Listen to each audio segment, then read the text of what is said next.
I was listening to a video that Town Biz did I would say in reference to Russell Westbrook and an incident that happened during a game where because he plays for the Oklahoma City Thunder, and they were playing against the Utah Jazz, and they were playing in Utah. And what happened during the first half of the game doesn't surprise me in the least bit, because this is something that has happened at various NBA games. Hell, it's happened even on a collegiate level. It's happened even on a high school level, and I've talked about this before. So what happened was Russell Westbrook was playing, and all of a sudden he gets heckled by this particular guy in the crowd. There's one particular individual, and it's a white guy. So y'all see where I'm going with this. So the guy must have been loud enough for Russell Westbrook to hear him, because the crowd in those stands can be very loud, so the voices start to overlap. You never understand what one person is saying. But this one must have been that damn close for Russell Westbrook to hear him. And apparently this guy was yelling out all types of shit in Russell Westbrook's direction. Probably calling him a whole bunch of racial slurs and everything. But it had to be something intense that he said to him for Russell Westbrook to catch his attention, that Russell Westbrook went over, not maybe all the way into the guy's face, but close enough to him where people would actually see that he was talking to one person in particular. And he started going back and forth with the guy and just saying, he said, "I will fuck you up." And then he even took it a step further and said, "I will fuck you up and your wife too." So who knows, she probably was saying some shit too. And this, like I said, is not a new thing, where you have people in the stands at these games who will say all types of shit to these players. And I noticed that whenever this stuff happens, it's always the same people. It's usually always a white fan talking shit about the black player, whether it's on a NBA level, a college level, or a high school level. Let's take it back a few years ago. And I mean, a few years ago, I'm talking about over 10 years ago, probably damn shit. We're probably talking about maybe 15 years ago at this time, when it was a game where Ron Artest, when he was still called Ron Artest, had got into it with that fan in the stands during that Indiana Pacers game. And this is back, I think, in '04. Now, everybody should remember this. Those of you who are of a certain age. I was about 15 at the time, maybe 14, going on 15 at the time when that happened.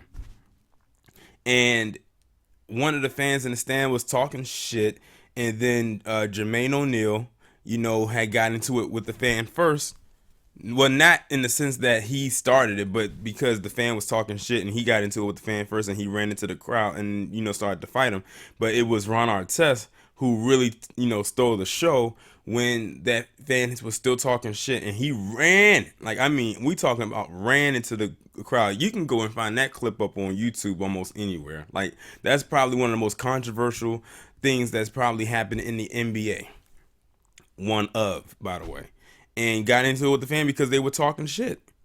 I remember it was even an incident on a collegiate level. I can't remember which game it was, where it was a white fan who was there and was talking shit about one of the black players.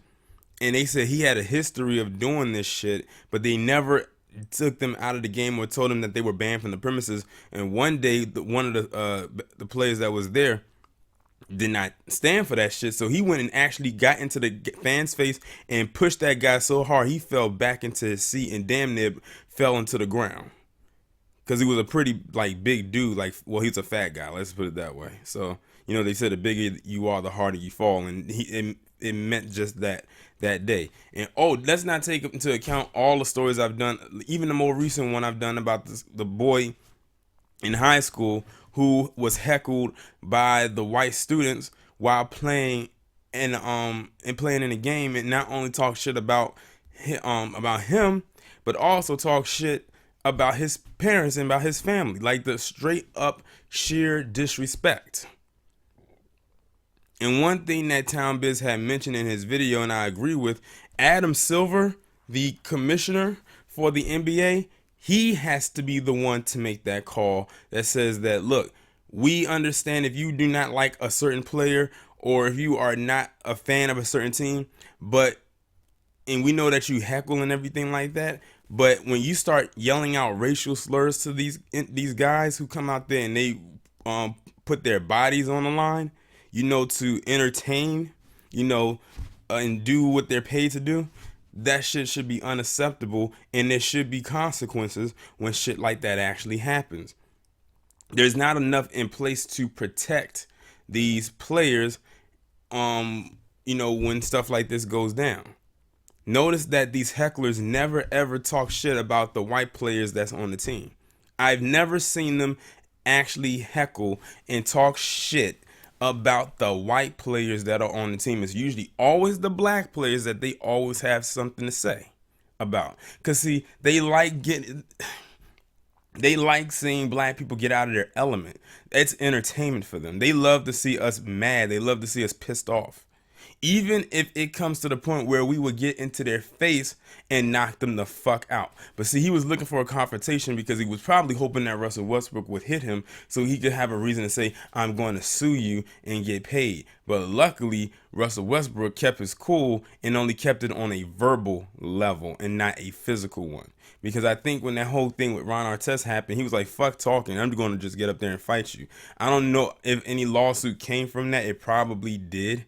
But I don't know if the person got paid or not, because they could prove right there that it was the person in the stand who started that shit. Because I think he even threw something. So, yeah. But this is, like I said, this is nothing new. This is like something that happens quite often. And the players are often told to just brush it off. But that's one of the many cons that they have when it comes to the sports world, especially the NBA, because of how the setting is. I'm sure in football, it's the same way. I'm sure in the NFL, it's the same exact thing. But in the NBA, like I said, because of the setting and how everything is put together in a tight and closed space like that, it's very easy for that kind of thing to happen. But Russell Westbrook definitely held his own. He's definitely a type of person. If you see in some of his interviews and you know his personality, he's one person who's not to take. He doesn't take shit from anybody for the most part. And you gotta think, a lot of these black NBA players, some of them have some of the similar type of backgrounds, and I would guess you could say in the way they have been brought up, so they know how to deal with people like that, who probably never grew up in an environment that they have. So they have seen some shit, and trust and believe, they were probably like, if I wasn't in this uniform right now, oh, we would be throwing hands right now. So there's that. But y'all let me know what you think about this down in the comments. Like, share, subscribe. I will talk to you in the next one.